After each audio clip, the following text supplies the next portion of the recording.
Isa ka bang plumber o tubero na gustong magtrabaho sa cruise ship? Kilalanin mo si Makmak, nakapasok ng wala pang backer.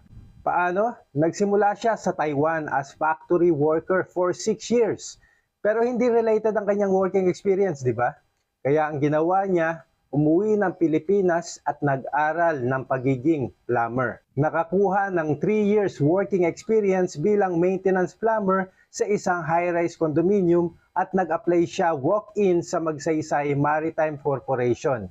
Pumasa naman siya sa interview at ngayon isa na siyang ganap na plumber sa Princess Cruises. Ang sahod ng isang entry-level na plumber ay nagsisimula sa $1,200 o $2,200 depende yan sa cruise company na inyong mapapasukan. Hindi po pare-pareho ang bigayan.